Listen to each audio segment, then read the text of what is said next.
मुस्लिम नौजवानों को बाइख्तियार बनाने के नाम पर पटना में आज से सैरोज़ा तालीमी कॉन्फ्रेंस का इनेकाद किया गया है। पहले दिन एक वर्कशॉप का इनेकाद किया गया जिसमें मुस्लिम तबके की बाअसर शख्सियात और दानिश्वरों के अलावा हुकूमत के नुमाइंदों ने भी शिरकत की।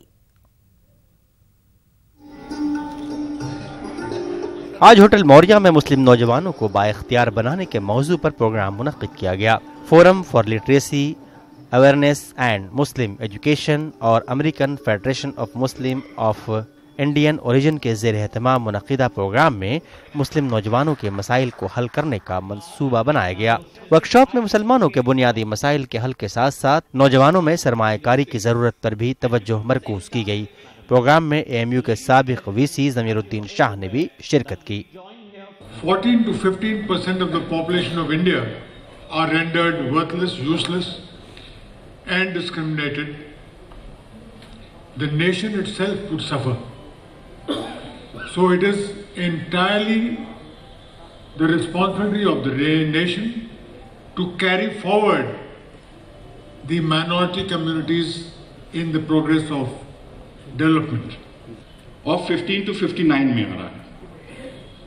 इसके पीछे एक कारण ये भी है कि जहां पूरे हिंदुस्तान की जनसंख्या 1998-99 से 2005-06 के बीच घटी थी, बिहार में वो जनसंख्या इंक्रीज कर रही थी और उसका इम्पैक्ट कोई भी बच्चा अगर जनसंख्या में पैदा होता है उसका इम्पैक्ट आपकी इकोनॉमी में 15 साल बाद पड़ता है। जब वो 15 साल का हो जाता है, जब वो लेबर फोर्स में आता है, तो वो इम्पैक्ट बिहार की इकोनॉमी में अब पड़ रहा है।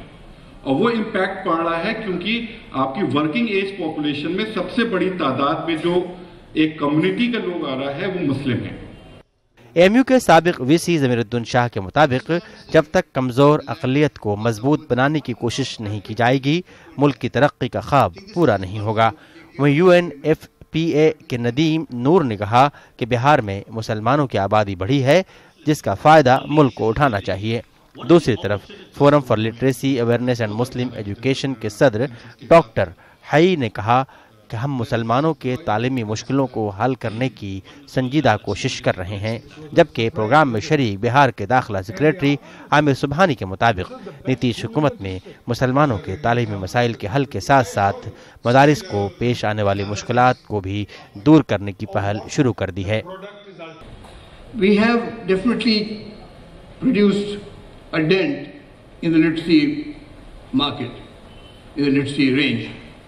But now our aim is not only literacy, but excellence in literacy, excellence in education. We want to produce the best doctors. We want to produce the best engineers, the best journalists, the best lawmakers. कायम करने के लिए मंजूरी दे दी है। हर जिले में एक model अक़लियती रिहायशी स्कूल कायम किया जाएगा। कई जिलों में ज़मीनें भी फराहम हो गई हैं और तामीराती काम शुरू होने वाला है। हमने कई बड़े मदारिस का सर्वे करा लिया है। हमारे अफसरान जो यहाँ मौजूद हैं वो खुद गए और वो वहाँ से तजवीज़ बना के लाए हैं और इसी दिसंबर महीने में कई मदारिस के लिए हम लोग मंसूबे जो बन चुके हैं उस पर रकम मंजूर करने वाले हैं। उसमें एक मदरसे को लाख में नहीं करोड़ रुपए में मदद मिलने वाली है, जो कि ज़रूरी भी है और उनका हक भी बनता है।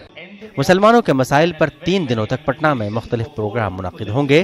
प्रोग्राम में मकामी दानिश्वरों के साथ साथ बैरून ममालिक से भी आए दर्जनों माहिरीन शिरकत कर रहे हैं।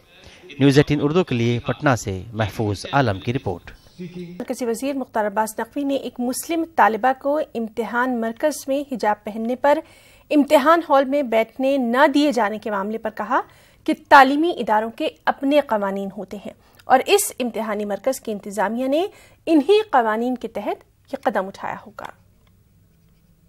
कि स्टूडेंट को जो है वो हिजाब पहनकर एग्ज़ाम नहीं देने दिया गया है। नकवी साहब हमारे साथ मौजूद है। ये मामला हो रहा है इस तरह का, तो क्या बोलना चाहेंगे आप? क्या ये सही चीज़ें हैं कि हिजाब के बगैर जो है वो आप एग्ज़ाम दे सकते हैं, हिजाब पहन के एग्ज़ाम नहीं दे सकते? देखो भैया, किसी भी यूनिवर्सिटी का, किसी भी शैक्षणिक संस्थान के अपने कानून है, अपने नियम है और उन कानूनों और नियमों के तहत जो है वो एजुकेशनल इंस्टीट्यूशन अपने एग्ज़ाम दिलवाता है और एग्ज़ाम के समय वो कानून लागू होते हैं। उसमें क्या है क्या नहीं है मुझे पूरा नहीं मालूम, लेकिन जो उनका सिस्टम है उस सिस्टम के तहत ही उन्होंने किया, तो उसमें किसी को क्या आपत्ति हो सकती है? सुप्रीम कोर्ट की गाइडलाइन है कि मतलब जो है वो اگر کوئی اپنے مذہبی طور پر ایگزام دیتا ہے لباس کے ساتھ تو کوئی اس میں آپتی نہیں. دیکھیے اگر یونیورسٹی کا ایک نیم ہے, سپریم کورٹ کا ایک نیم ہے, تو سپریم کورٹ کا نیم یونیورسٹی کے نیم پر آگے ہوگا اور اس پہ زیادہ ڈومینیٹ کرے گا, یہ سمجھ میں. کچھ کارروائی ہو پائے گی وہ ادارے پہ جو ایسا کر رہے ہیں؟ مجھے معلوم نہیں کیا ہے, دیکھتے ہیں. نقوی صاحب کا یہ کہنا ہے کہ HRD جو ہے وہ اس مسئلے کو دیکھے گی اور جو معاملات سامنے آئے ہیں کہ حجاب پہن کے ایگزام نہیں دینے دیا جا رہا ہے تو اس پر بھی کارروائی کی گنجائش ہے. کیمرہ پرسن اویناش لونڈے کے ساتھ محی الدین, نیوز 18 ممبئی.